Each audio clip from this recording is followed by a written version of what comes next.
ভয়ের সাথে আমরা সবাই পরিচিত, কষ্টও আমরা সবাই পেয়েছি।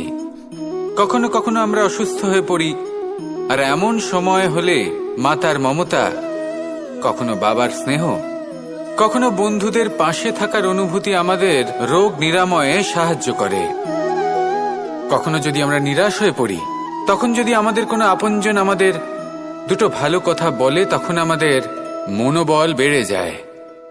ঠিক তেমন সংসারের এই রঙ্গমঞ্চে যদি আপনি পীড়িত অনুভব করেন,